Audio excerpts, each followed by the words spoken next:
Good afternoon, friends. In our previous lecture, we have uh, learned about the elements of the mind and the layers of the mind. Now, today we are going into the faculty of the mind, and there are basically three faculties: emotions, intellect, and wills. So, today we will take up the issue of related to the emotions. So, this subject is, and this is the basic things that and basic understandings that we require for understanding the human's mind.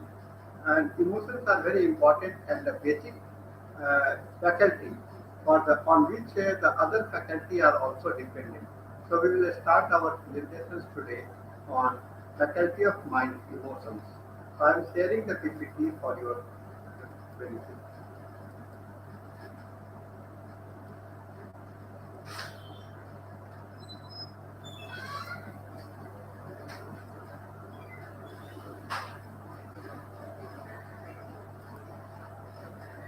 Now this is a faculty of mind that is the emotion. We have already understood that there are the three faculty that is basic faculty. They are the emotions, intellect, and will.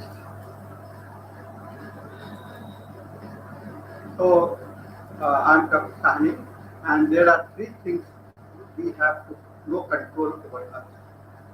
There are when we are born, for the human beings, there is no control for our birth, our emotions, and our sincere or the death. So birth, emotions, and death, we don't have the control. So we can categorize these emotions equivalent to the birth when it happens and when it don't happen, and also regarding that death also it is the same thing is that. So birth and death are uncertain.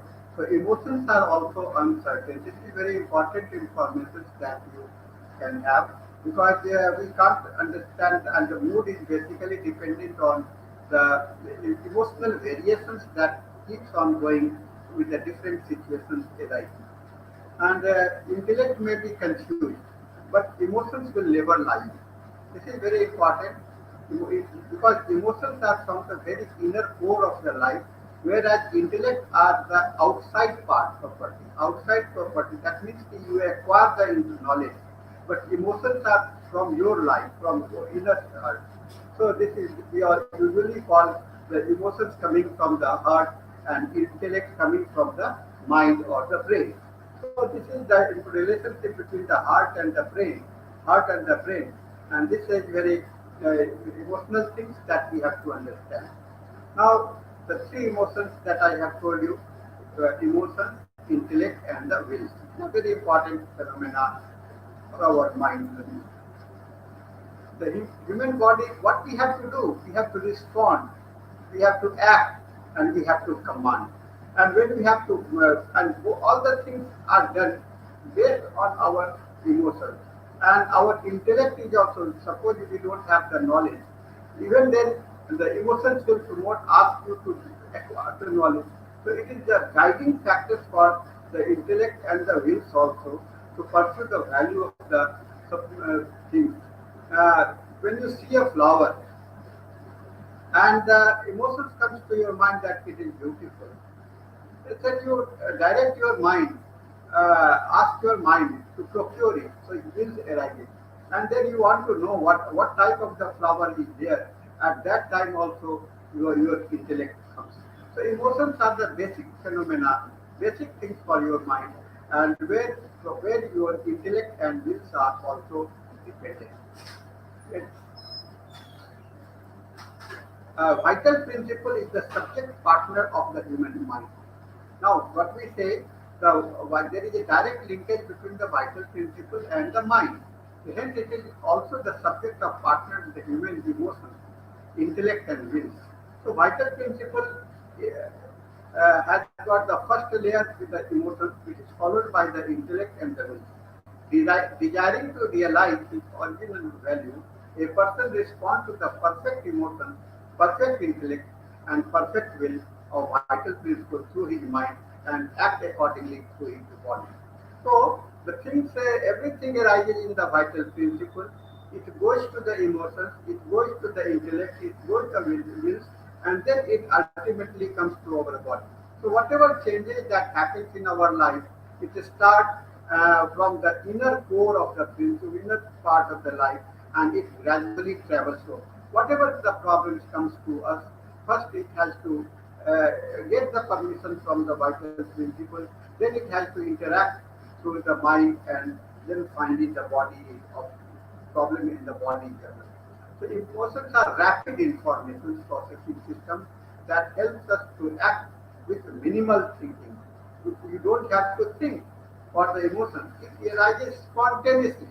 So problems associated with the birth, battle, death, and reproduction have occurred throughout evolutionary history, and emotions evolved to aid humans in adapting to those problems rapidly and with minimal conscious intervention.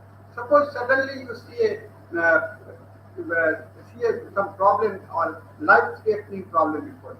What you have to do? Immediately the first emotions arises. What you have to do, and that things that comes to your mind, it is basically from the emotion. Then you will use your intellect or wills to fight with the situation. So wills and the intellect are the property that act on the basis of the emotions. So emotions we call the energy in motion. Emotion, that is energy in motion. It is always the expression expressing oneself in life. We say we are alive. Only why? Because we have the emotions, we have the life, we have the energy, and this energy in motion. And only the motion is that makes you to feel that you are alive or this. There is no motion inside any dead objects, but for the living organism, there are the motions. So we differentiate the living organism and non-living organism with the emotions only. And when it is in the subtle nature, we call it the energy motion. When it is on the outer side, we call it the motion in action. And if we did not have emotions, we could not make a rapid decision concerning whether to attack, defend, flee, care for others, reject food, or approach something useful, or all of which are functionally adapted in our evolutionary history and help to survive. For instance, drinking a spoiled milk or eating rotten egg has negative consequences on us. The emotions of disgust, however, helps us immediately act by not ingesting them in the first place or by vomiting them out. This response is adaptive because it aids ultimately in our survival and allows us to act immediately without much thinking. In some instances, taking the time to sit and rationally think about what to do, calculating cost-benefit ratio in one mind is a luxury that might cost one the life. Emotions evolve so that we can act without the depth of the thinking. So any problem, any situations comes, the emotions comes into action. They don't wait to think that whether there is no time to think, and without thinking, the emotions has got the play. And after the emotions in action, then only we utilize our mind or intellect. Emotions prepare the body for actions by simultaneously activating certain system and deactivating the other in order to prevent the charge of competing systems operating at the same time, allowing the coordinated response to environmental stimuli. For instance, when we are afraid, body shut down temporarily unneeded digestive process, resulting in saliva reductions, dry mouth is there, blood flow disappropriately to lower half of the body, the visual fields expands, and air is breathed in all preparing to flee. Okay. So why when you are when you are in the problem, when you are afraid, there are the bodily reactions on it. When you are afraid, you may not feel hungry. Your mouth will become dry. This is very important thing that we all are seeing it in our life. One common misunderstanding many people have when thinking about emotions, however, is the belief that emotions must always direct produce. Emotions never produce direct action. They produce indirect actions through the physical body or through your verbal language. This is not true. Emotion certainly prepares the body for action, but whether people actually engage in action is dependent on many factors such as the context within which the emotions have occurred, the perceived consequence of one's actions, and previous experience. Behavioral component of the emotion. Now, this how the emotions you can see in the behavior. Emotions prepare for behavior, and they are important motivators for future behavior. Many of us strive to experience the feeling of satisfaction, joy, pride, or triumph in our accomplishments and achievements. At the same time, we also work very hard to avoid a strong negative feeling. Emotions, therefore, not only influence immediate action but also serve as an important motivational basis for the future behavior. So, emotions creates a behavior within to fight, to flee, to what to do, and you and every time when you have the feelings that things that arises comes to you makes you. So emotions are expressed both verbally and non-verbally through facial uh, voices, gestures, body postures, and movement. Research suggests that we are quite sensitive to the emotional information communicated through body language, even if we are not consciously aware of it. The fact is that humans are constantly expressing emotions when interacting with others. Suppose you are not talking but body talks, and body talks because of the emotion. So you can see the emotion in a direct expression, or you can see the emotion in indirect emotion also. Then cognitive components of the emotion. Emotions are also connected with the thoughts and the memory. Now emotions, because it is in the central point, your thought and memory get linked with it. And cognitive process, that is thinking, play an important role in interpreting the events that triggered the emotional process response to the first. Imagine you are walking down a trail and you think that you see a snake. Chances are physiological response and are happening automatically, rapid heartbeat and breathing, sweating, muscle tension, as your body prepares for the action. So, suppose suddenly you see a snake. So now the physical response comes. Your heart starts beating, breathing increases. You start sweating, and by that time you prepare for the action. You have to run away. You have to kill the snake. That you take the decision later on. Suddenly you realize that if it is not a snake on the trail, but just a piece of climbing rock left behind, you first your appraisal of the situation as non-static to your body, then it can deactivate the arousal system. So whenever you see a problem, arousal system makes you to get activated, your body to activate it. And this is the time of preparations. And suppose you later on realize that this snake is not the real thing. It is simply a piece of the rope. So then it suddenly cool down. These appraisals are informed by our experiences, background, and culture. Now, emotions functions in in a process of based on the three parts: subjective experience that you experience subjectively, then physiological experience response through your body, and behavioral response through your action.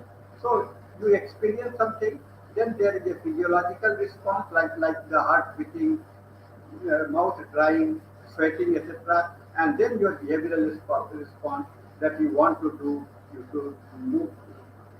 So this is the process of the emotions we work on. Now, subjective. What is subjective experience?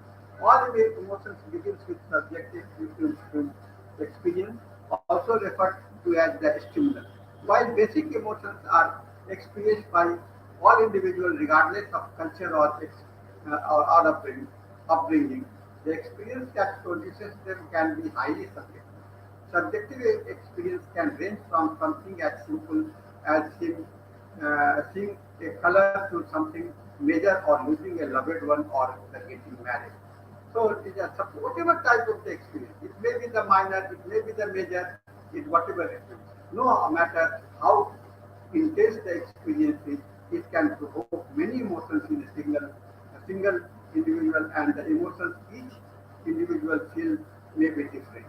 For example, one person may feel anger and regret for the loss of the loved one, while the another may experience intense sadness. So, with the loss, you may have the sadness or you may have the regrets. Then physiological response are there. Physiological response is the result of automatic nervous system reactions to the emotions we are experiencing. The automatic nervous system control our involuntary body response and regulate our fight or fight response.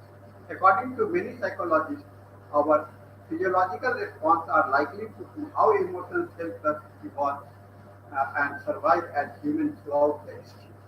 Studies have also shown automatic physiological response are strongest when person's facial expression most closely resembles the expression of emotions they are experiencing. In other words, facial expressions play an important role in responding accordingly to an emotion in the physical sense. Next comes the behavioral answer response. The behavioral response aspect of the emotion is an actual expression of the emotion. So the subjective influence are the inner side. In the middle layer is the physiological layer, and then comes the behavior. Behavioral response can include a smile, grimace, laugh, sigh, along with many other reactions depending on societal norms and personality. While plentiful research suggests that many facial expressions are universal, such as frown to indicate sadness, socio-cultural norms and individual upbringings play a role in our behavioral response. For example, how love is expressed is different both from person to person and across the culture. Behavioral response are important to signal to others however we are feeling, but research shows that they are also vital to involve individual well-being. Now, behavioral and physiological response are associated with emotions illustrate that emotions is much more than the mental. So it is above the mind. Usually people take the emotions to be the part of the mind, but sometimes it is taken as that it is more than the mind. Emotions affect our body tremor and our health. Furthermore, our ability to understand others' behavioral response play a huge role in the emotional intelligence. Now, what is the psychology behind the emotions?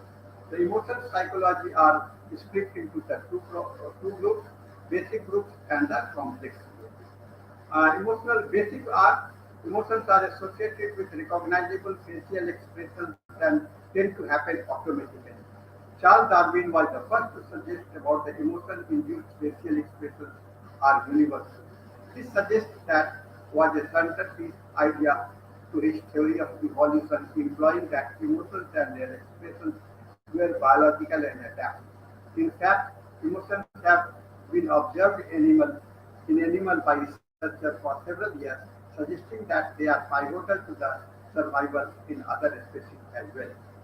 Basic emotions are likely to have played a role in our survival throughout human evolution, signaling to those around to us to react accordingly.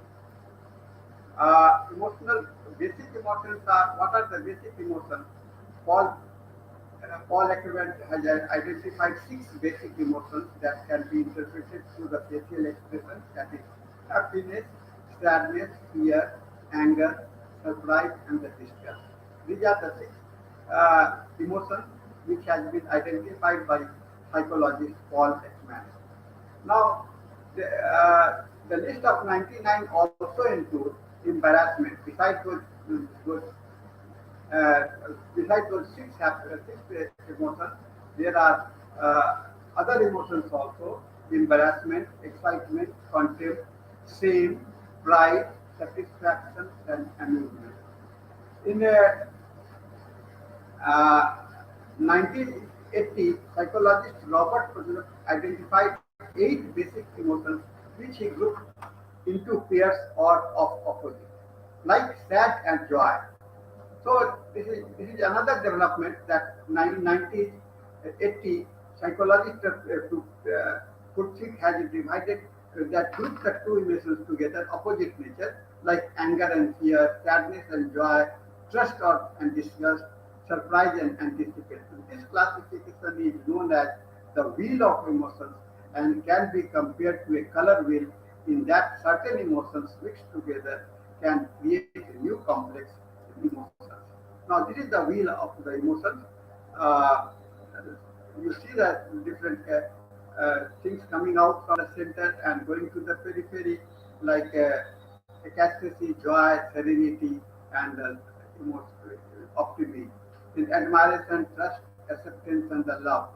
The terror, fear, apprehension, submission. So these are the cycle, colorful cycle of the emotions that play into actions. Emotional, then another study from the Institute of Neuroscience and Psychology at the University of Glasgow in 2014 found that instead of six, there are many, there are one, maybe four easily recognizable basic emotions. So this is a controversial subject. How many emotions are there? We started with six, we added more, and then again reducing, we comparing. This is all that going on. The study discovered that anger and disgust shared similar facial expressions as did surprise and the fear. So it's because of the expressions that is coming out on the body. When you are expressions on the face, it is said that the expression of the surprise and fear are same. Then anger and disgust, the expressions are the same. That's why there are the confusion. This suggests that the difference between those emotions are sociologically based and not the biologically based. Despite all the conflicting research and adaptation, most research acknowledge that there are a set of universal basic emotions with recognizable facial features. Now, the complex reaction, complex emotions, they have the have differing appearance and may not be as easily recognizable, such as grief. It is a complex. Jealousy is a complex, or regret is a complex. Complex emotions are defined as any emotion that is aggregate of two or more. When two or more emotions is seen together, you have the complex emotion. Like in the grief, what is there? You have the fear, you have the excitement, and that's why you have the grief. Jealousy, you have the jealousy is because of something two things. So APA uses the example of hate being a fusion of the fear, anger and disgust. Basic emotions, on the other hand, are unmixed and innate.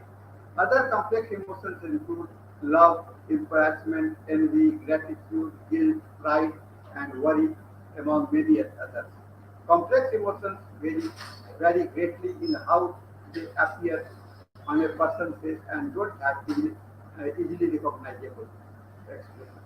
We look quite different between the culture and individual.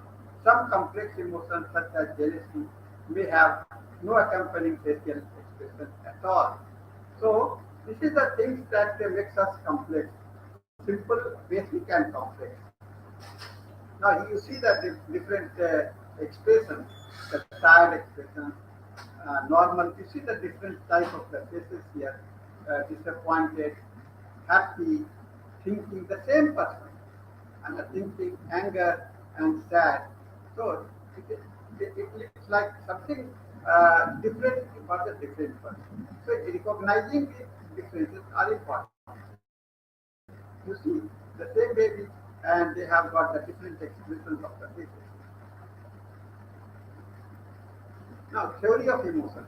Now, there are several theories that came up to justify the emotions because it is a debatable subject. That many theories of emotions exist, while some of the theories directly refute others, may build up another each other. Here are some common theories of emotional psychology that has helped shape in the field of how humans perceive emotions. First is the James Lange theory. James Lange theory of emotions is of the earliest emotional theory of modern psychology, developed by William James and Carl Lange in the 19th century. The theory hypothesizes that physiological emotions, like stimuli causes the automatic nervous system to react, which in turn causes individual to experience emotion. The reaction of the nervous system could include a fast heartbeat, tensed muscles, sweating, and more. According to this theory, the physiological response comes before the emotional behavior. Then over the time, James language theory has been challenged as well as expanded upon in other theories, suggesting that emotion is a mix of physiological and psychological response. Another is the facial feedback theory. Facial feedback theory of emotion suggests that facial expressions are crucial to experiencing the emotion. This theory is connected to the work of Charles Darwin and William James that hypothesized the facial expressions impact in emotions as opposed to their basic response to an emotion. This theory holds that emotions are directly tied to physical changes in the facial muscles. Thus, someone who forces himself to smile would be happier than someone who was. Then Cannon-Bard theory is developed by Walter Cannon and Philip Bard in 1920, and this theory was developed.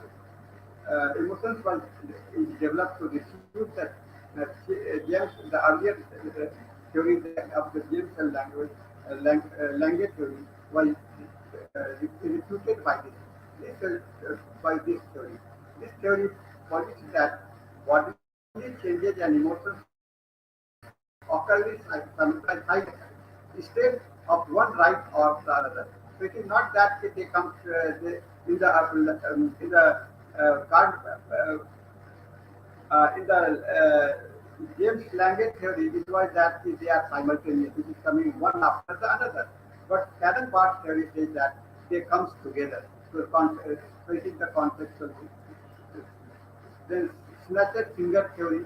This theory developed by Stanley Slater and German P. Singer introduced the element of reasoning into the process of thinking. Now this is another introduction, reasoning. You think, you apply your mind, and this theory that the emotions is directly related to the your hypothesis or imaginations that comes to your mind, and then you experience the emotion. Then a cognitive appraisal theory. Richard Lazarus pioneered this theory of emotions. According to the cognitive appraisal theory, thinking must occur before experiencing the emotion. Thus, a person would first experience the stimulus, think, and then stimulus simultaneously experience the physiological response and then.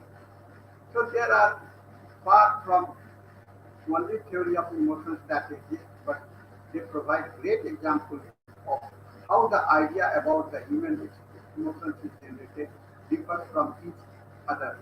What all theories of emotions have in common is the idea that emotions is based on some sort of personally significant stimulus or experience prompting a biological and physiological reaction. Now, how we can benefit when we understand the emotions. Emotions have helped human beings to evolve and survive.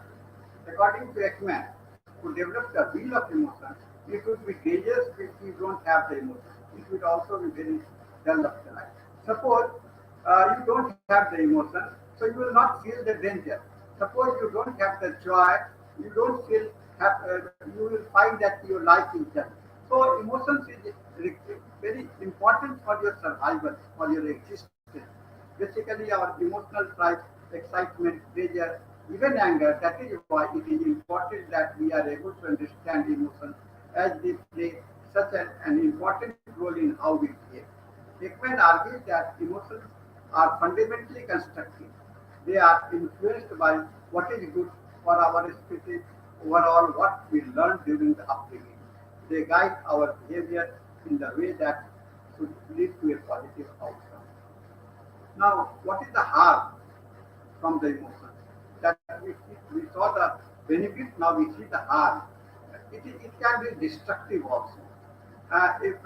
Because emotions can become destructive if the emotions we have learned are The correct response no longer fit our situations or if subconscious emotions causes reactions that we are unable to understand. Being in touch with your emotions and turning your understanding into action is called emotional awareness.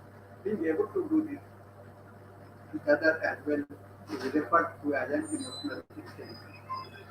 Now, what is emotional intelligence? This is very important thing that we have that has come up.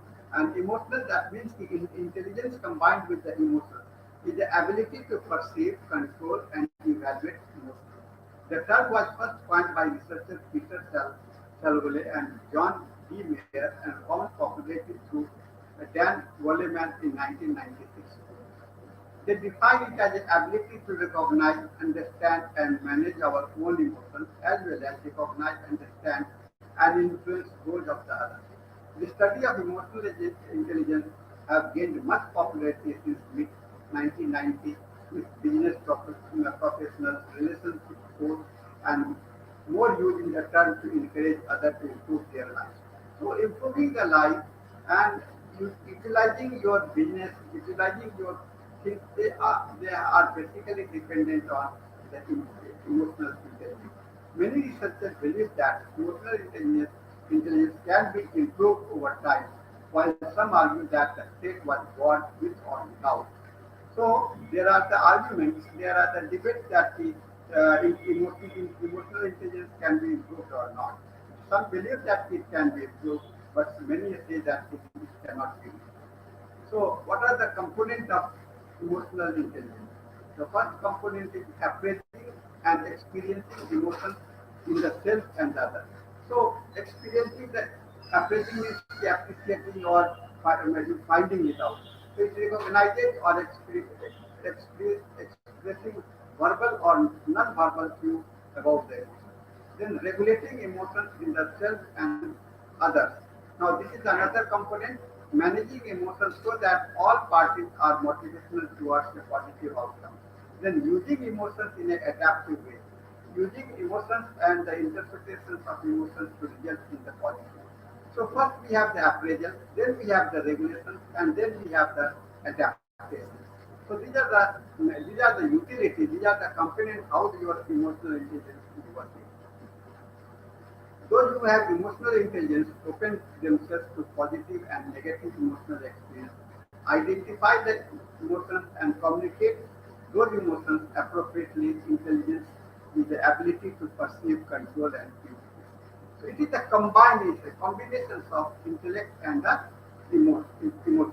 So emotionally intelligent people can use their understanding of their emotions and their emotions of others to move towards personal and social growth. Now, those who with low emotional intelligence may unable to understand and control their emotions or rather.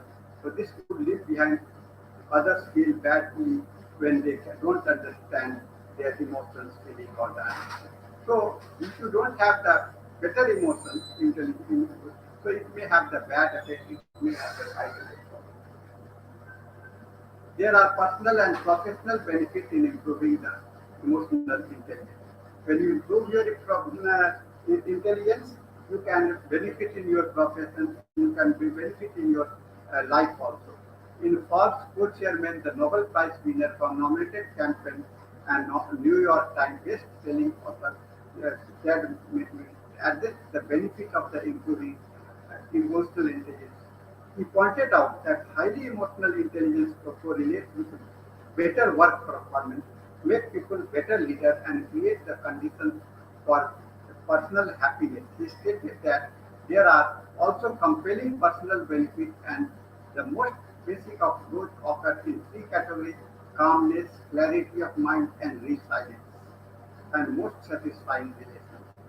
So this emotional, if you have developed your improve your emotional intelligence, you can benefit in your life. You can have a better understanding. You have a progressive life, and you can learn many more. So we can evaluate these things within the patient to say that what is the level of the emotional intelligence when they are describing about the symptoms. And emotional intelligence play an important role in success, like many other traditional intelligence. In fact, some researchers argue that it plays a bigger role. Suppose you have the knowledge and great knowledge, but you may not be successful. Why? Because you are not using it emotionally. So this is very much important for learning for us.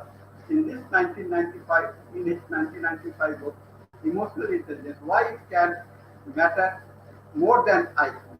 Psychologist Daniel Goleman introduced the idea of EQ, that means it's much like an IQ, and EQ is a measurement for individual emotional intelligence. And Goleman argued that EQ counts twice as much as IQ and technical skills combined when it comes become essential. Now we are coming to the two types of the position, two opposite nature of the emotions, positive emotions and the negative emotions.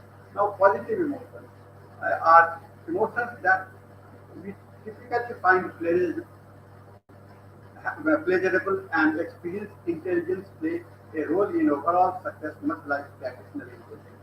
The Oxford Handbook of Positive Psychology defines pleasant or desirable situation response distinct from pleasurable sensation and undifferentiated effect. Basically, this definition is stating that positive emotions are pleasant emotions response to our environment or our own internal dialogue that are more complex and targeted than simple feelings. Then negative emotions are those where you typically don't find happy. We, we have the displeasure. We don't find it happy. So negative emotions can be defined as an unpleasant or unhappy emotion which is evoked in individuals to express a negative effects toward an event or a person. Now, which emotions is negative and which negative is positive? This can be decided. The positive are those things which gives you the peace of the mind and happiness in the mind, and negative emotions are those which gives you the bad feelings or sadness feeling in your mind. Now, some of the positive emotions. Now, these are some of the list of the positive emotions: love, joy, satisfaction, contentment, interest, amusement, happiness, serenity, and awe. Then, some of the negative emotions are fear, anger, disgust, sadness, rage, loneliness, melancholy, and annoyance. All these rubrics are available in your report. What is the requirement? Whether we should have the only positive emotions or negative emotions? No, we should have both. It is only depends on the situation of their benefit and harm. It is also related to our experience and outcome of the three emotions. We know that we need positive emotions to function effectively, grow and thrive. So it is basically universally unpleasant for us to experience negative emotions and universally pleasant and desirable to experience positive emotions. Do we actually need the positive negative emotions at all? Yes, we need the negative emotions also. We have to fear for our safety. We have to become anger because we want to safeguard our freedom. So necessity of the negative emotions. Although they are not pleasant to experience, negative emotions really are necessary for the healthy life. This is true for the big reasons, but negative emotions is a counterpoint to positive emotions. Without the negative, would be positive emotions still feel as good. Negative emotions serve evolutionary process, encouraging to act in the way they push for our chance of survival and help us to grow and develop the identity. So both the emotions are required. Now, there are good reasons for each of the basic emotions, both positive and negative. Anger, why it is required? To fight against the problem. Fear, to protect us from the danger. Anticipation, to look forward and plan. Survive, to focus on the new situation. Joy, to remind us what is important. Sadness, to connect us with those who love. Trust, to connect us with those people who help. And discuss, to reject what is unhealthy. So we need both positive and negative emotions, and unpleasant as they may be, they can't be denied that negative emotions are important for your life. although you may think of stress as a solidly negative emotion or response to a stress, it is actually quite common for people to experience stress in neutral and positively different as well. As we know, positive and emotions are both uh, vital for healthy well-rounded life. Let us look at how emotions in both categories impact on us. Now, there are neutral emotions also.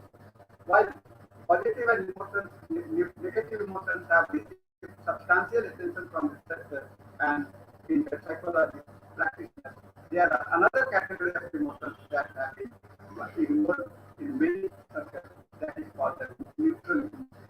These emotions are referred to as, although some feelings can be translated not painful or not pleasant. It is neither painful nor pleasant. It is a neutral.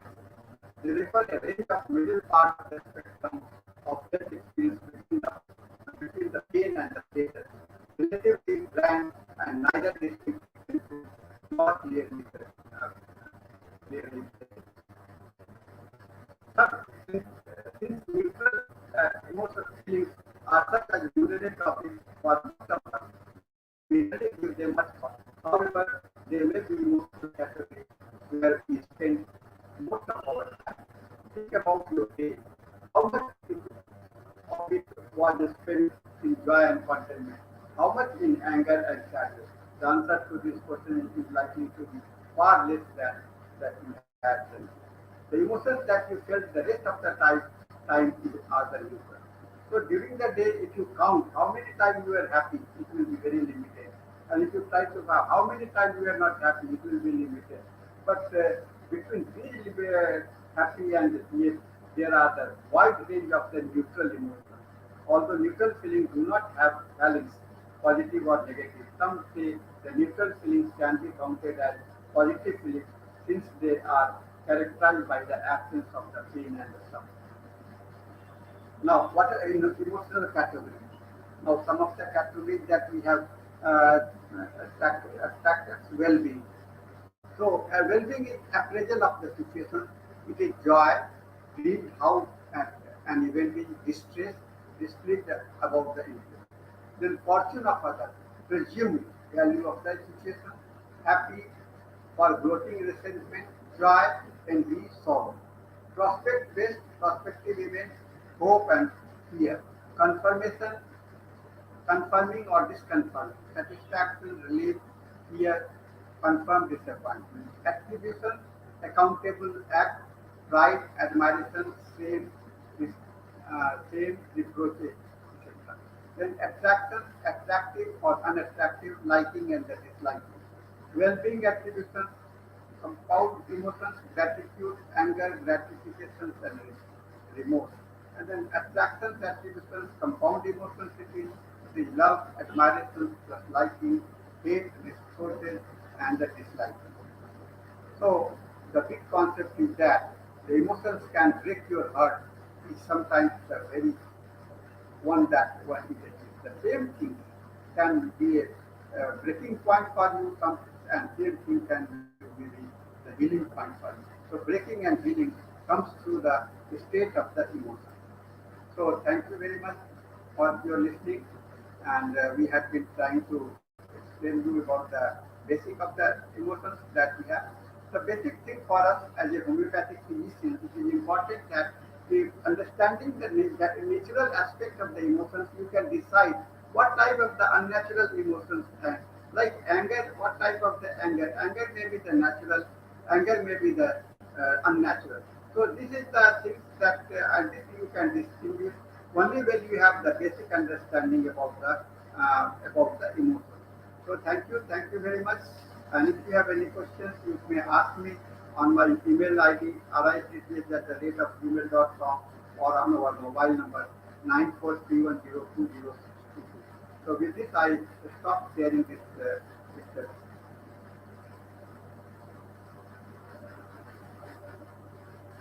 So, so now the session is completed, and I don't see the questions here on the chat box. Uh, So I shall be closing. Next time we will come with another topic related to the mind only. We are continuing this phenomena, and I have split this mind chapter into the different chapters so that we can have details.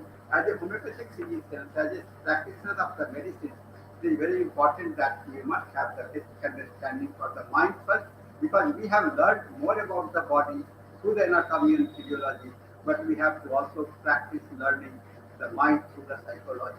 This aspect is very important for us, friends, and keep learning with the mind, because this is basic for the homeopathic practitioner. Everything that arises in the mind has got impact on the body. So you have to be careful about learning and for evaluation of your totality of things. Thank you very much. And this program is concluded now.